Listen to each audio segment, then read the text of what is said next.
Hi friends, welcome back to our channel. അങ്ങനെ നമ്മുടെ മീൻ കുഞ്ഞുങ്ങൾ ഏകദേശം തുറന്നു വിടാൻ പാകത്തിനായിട്ടുണ്ട്. ഒരു ഏക്കർ വരുന്ന ഈ ഒരു പ്ലോട്ടിൽ നമ്മളൊരു 10,000 കുഞ്ഞുങ്ങളെയാണ് ഈ പ്രാവശ്യം ഇറക്കുന്നത്. അപ്പോൾ നമ്മൾ ഫാമിൽ നിന്ന് വാങ്ങുന്ന സമയത്ത് ഈ കുഞ്ഞുങ്ങൾ വളരെ ചെറുതായിരിക്കും. അപ്പോൾ ആ കൊണ്ടുവരുന്ന അതേ സമയത്ത് തന്നെ ഇതിൽ തുറന്നു വിടാൻ നമ്മൾക്ക് പറ്റുകയില്ല.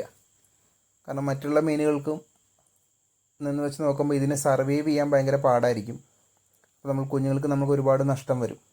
അതുകൊണ്ടാണ് നമ്മൾ ഇതേ രീതിയിൽ ഒരു ചെറിയൊരു ഏരിയ തിരിച്ച് കുറച്ച് ദിവസം അതിൽ ആ മീനിനെ ഇട്ട് അതിന് സർവൈവ് ചെയ്യാൻ പാകത്തിന് ആക്കിയതിന് ശേഷം തുറന്നു വിടുന്നത്. ഇതിപ്പോൾ ഏകദേശം ഒരു 27 ദിവസമായിട്ടുണ്ട്. 15 ദിവസം തൊട്ട് 20-25 ദിവസം വരെയാണ് സാധാരണ ഇങ്ങനെ ഇടുന്നത്. ഇതിപ്പോൾ നമ്മളൊരു 27 ദിവസം ഇട്ടു. അത്യാവശ്യം കുഞ്ഞുങ്ങൾ വലിപ്പം വെച്ചിട്ടുണ്ട്. ഒരു 2 ഇഞ്ച് വലിപ്പം ഏകദേശം ആയിട്ടുണ്ട്. ഇറക്കി വിടാൻ പാകത്തിനായി. ഇപ്പോൾ ഇത് ഇറക്കി വിട്ടാലും അത് സർവൈവ് ചെയ്തോളും. കാരണം ഫുഡ് കാര്യങ്ങൾ അത്യാവശ്യം എടുക്കുന്നുണ്ട്. അതിനുകൂടി വേണ്ടിയിട്ടാണ് നമ്മൾ ഈ ഒരു ഏരിയ തിരിച്ച് ഇതിലിടുന്നത്. അപ്പോൾ അതിനെ തുറന്ന് വിടുകയാണ് നമ്മളിപ്പോൾ.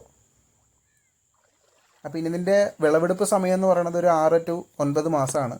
ഒരു 4 മാസമൊക്കെ കഴിയുമ്പോൾ തന്നെ ഇത് ബ്രീഡാകാൻ തുടങ്ങും. അപ്പോൾ ഇതിൻ്റെ ബാക്കിയുള്ള വീഡിയോസ് ചാനലിൽ ഇനിയും ഉണ്ടാവും. അപ്പോൾ എൻ്റെ ചാനൽ ഇടുന്ന വീഡിയോസ് നിങ്ങൾക്ക് ഇഷ്ടപ്പെടുവാണെങ്കിൽ വീഡിയോസ് നിങ്ങൾ ലൈക്ക് ചെയ്യുക, കമൻറ്റ് ചെയ്യുക. അതുപോലെ ചാനലൊന്ന് സബ്സ്ക്രൈബ് ചെയ്ത് സപ്പോർട്ട് ചെയ്യുക.